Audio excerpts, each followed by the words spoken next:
Karate. I've been doing some online classes.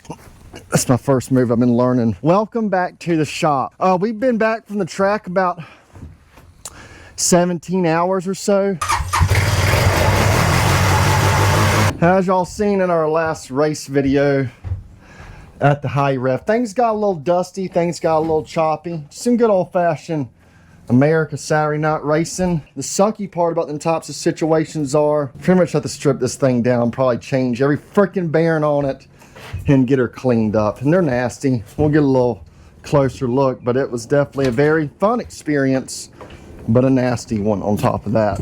But ultimately, the carts came back in one piece. There's no bust, there's no bruises, there's no blowed motors, there's no bangs. I'm assuming there's... Who the hell is calling me right now? Who is that? Melvin. Sawmill talk, just give us 1 second. Hey Melvin.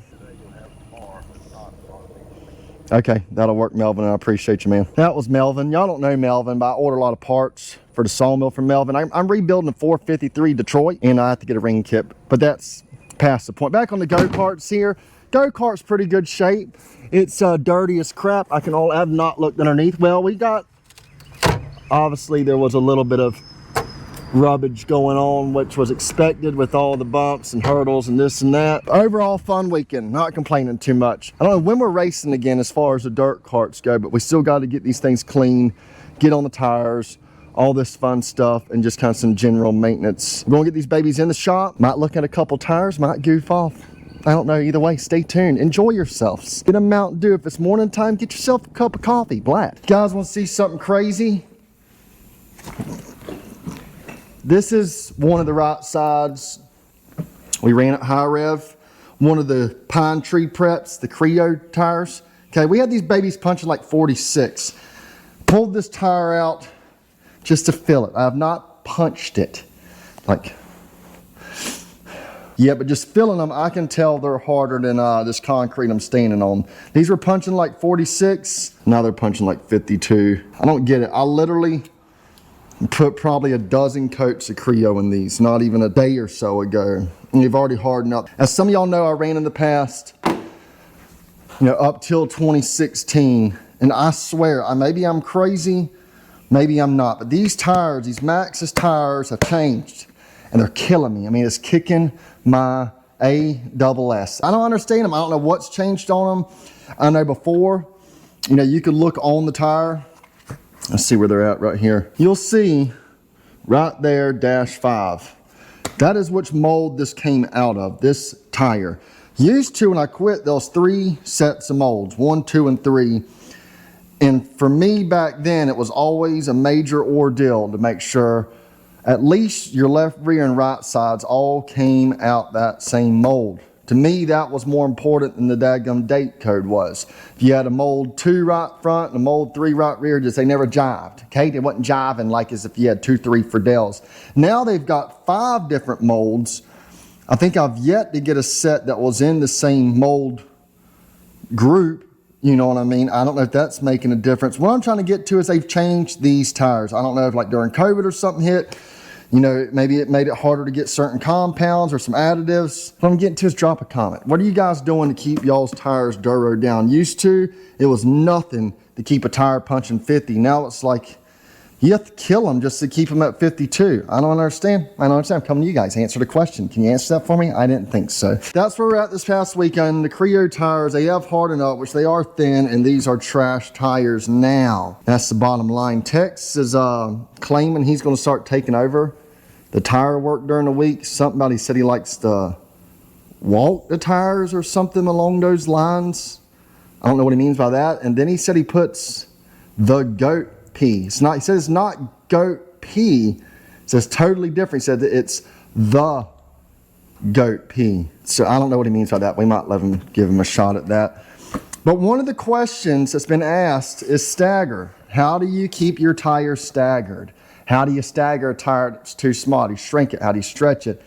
Let's get into that. Let's make this short and sweet. I never want to make one whole video just about tires because you people can't pay attention for that long. Y'all going to be in about 3.5 minutes and then boom, you're gone like magic. You just disappear. So we're just going to give y'all little Easter eggs in, every other video or something. Recently, One of the most recent ones that came out showed you about how to roll a tire, how simple that is. So let's try to just show you what we need to do. Like if we need to stretch this or shrink this, how would we process that? How would we work through it? How would we do it?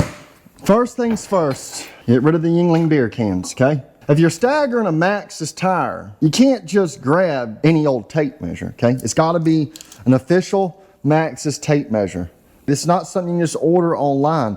In order to get one of these Maxxis specific tape measures, you've got to spend about $20,000 in 1 year and maybe run one of their select races, and they give it to you as a gift. It's kind of like a membership. You spend $1,000 a week on tires, 30 times a year, you get this tape. So you need to go and order up as many Maxxis as possible. Patty, Todd Owens, you're welcome for the advertisement. We're about to get some Maxxis order for you guys, but I would like if you could send me a few more of these Maxxis tape measures. Big fan. We've got our tire aired up. We've got our Maxxis tape measure.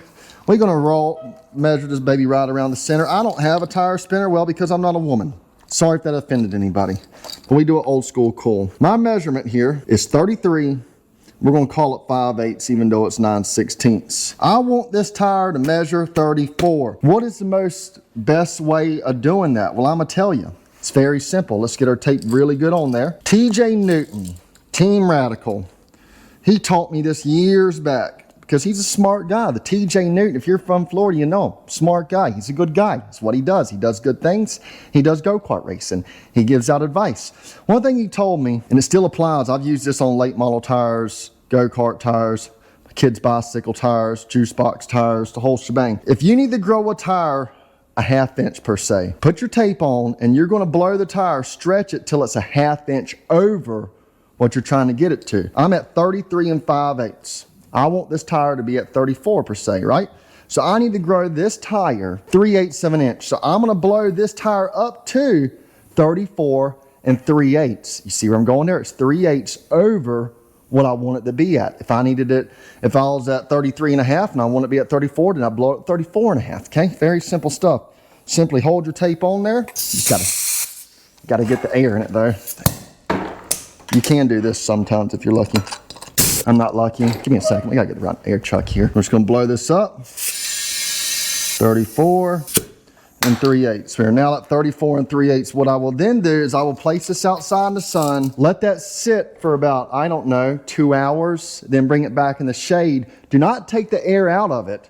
You just leave it into the shade till it cools down, and chances are you're only gonna be 1/8 of an inch small. Then you'll do the same process again, blow it over maybe 1/8 over what you want, 3/16. Let it sit in the sun for an hour or so, bring it back in, boom, you got it where you want to be. Now, that being said, how do you keep your tires staggered? Another tip, this came from the Chris Kazmachek, Kaz Motorsports. Especially if you're not racing every weekend, just blow your right sides up to 15, 20 pounds and just leave them there. If you got a set of tires that are staggered up, you don't want the right sides to shrink, just blow the right sides up 20 pounds, 15 pounds, and let it just leave it at that. Just leave it there. And most likely, your stagger will stay the same. Whenever you buy, and I'm speaking Maxxis here, can't really speak on the Vegas or the Burris or the Reapers or the Vegas, but for Maxxis, anytime you get a new tire, another thing Kaz taught me is your best, once you blow the right sides onto the wheel, blow them up to 40 pounds, just leave them there for a while. Because naturally that will somewhat get you almost staggered up. When I say stagger, what I mean by stagger, for those that don't know, just getting to the sport, that is the diameter around the tire, okay? Typically on the rears, you want the right rear to be 1 inch bigger than the left rear. Typically that comes down to about 34 inches radius around the right rear and about 33 inches around the left rear. And on your front, you want about 1.5 inches, give or take. So typically that's 34 on the right front. It's good to always keep your right sides the same so you can swap them back and forth, and 32.5 on the left front, and I'll give you 1.5 inches. Simple little tips. We're trying to get down to the basics. There's a lot of people on this channel that's wanting to get in the sport and just don't know these basic things. And hey, that's what I'm here for. Okay. The other thing you should do to your karts is they're almost like plants. And it's good to talk to them. This one particularly likes music. Spanish culture kart. Como soba. Subs from Wawa. How to make your tires last long as possible. Okay, there's a lot of you blue collar little dollars like myself. You don't have no sponsors. I get it. Don't have a whole lot of money coming my way either. Been fortunate to get what I got, and God bless them. That's all I got to say. But there's a lot of y'all like myself, you can't just buy a case of tires. Things are expensive. Screaming youngins. The wife's starting to think you like the go-kart more than you like her. Maybe you do. I don't know. You can't do it. Okay, you're lucky to get a 3-legged dog per race, and even that is asinine expensive for what it costs to manufacture to make a tire. Don't care. Say what you want. We're getting raped on these things. Well, that's when it comes into flipping them. Typically on your right sides, you're going to wear the inner corner of the tire. Maxxis puts these little bars on there, 1 and 2. And once you run the tire a few times, you will notice it will start getting on that first bar right there. Now that doesn't mean you need to go crazy yet. You still got a little life to run it on that side. But typically when you wear out that inner corner on the right side, you still got a brand new edge over here, fresh sharp edge, fresh sharp corner. That's when you will take the tire off the rim, flip it, and put the opposite side on the inside of the wheel to give you a fresh corner. And then as that wears down, you flip it again and you get as much life as possible. Your left rears are gonna be the opposite. It's gonna be the outside of the left rear. It's very easy to see when they start wearing, they'll get real slick. This whole side of the tire, whatever's on the inside or outside, will get nice and almost like glossy and start getting on that first line. That's when it's almost time to go and get ready to flip your tire. Do not be scared to flip a tire and get yourself a fresh edge, especially if you're a Saturday night racer. You do not have to buy brand new tires every time you go out. That's enough tire talk for one day. I'm about tired of tires. I've already got the front bearings up the limited Kart, and they're gone.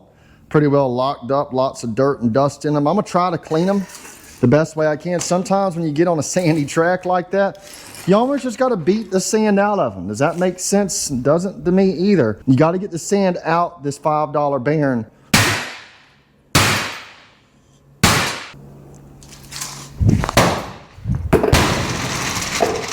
Ain't never going back there. That theory don't work all the time. Sometimes it works. I think we're just gonna replace the bearings. I think it's what we're gonna do. There was a few that had some very strong runs at Nashville and at Possum. I know these races are now a couple weeks old, but they're big deals. You know, Possum, Daniel Armstrong, from my understanding, pretty much raped the field, which isn't, you know, kind of expected. You know, he's pretty good. Old Stretch Armstrong. I've never personally met that guy, but I have raced against him a few times. He's a bomb.com. He's got his own website. You can look it up. And he did pretty good once some races at the high rev. You had Matthew Beeman, good runs. Ethan Endicott, great runs. My good buddy Nick Mullen, he ended up walking on with the limited race at Chop Speed Shop, which is really cool. These are all great guys, and I'm glad they all won some money. Super happy for them guys winning all that money and just living the dream, you know, just winning races. Must be nice, you know. I was a winner once, I swear. We do got a special treat coming up. It's gonna be a little different. It's gonna be go-kart racing, and I'm not gonna give too many tips, but it's gonna be go-kart racing. It's gonna be a totally different view of things. Hoping to meet a few new people and get some good footage for y'all. I cannot tell y'all, thank you so much. Y'all make an old boy feel at home, man. I see y'all at the track. I see y'all in the comments. See y'all on my Facebook page. I mean, it is just awesome, the overflow of support that Super Duper South is getting. The ones that are dropping comments, I cannot thank y'all enough. You know, YouTube is a weird animal.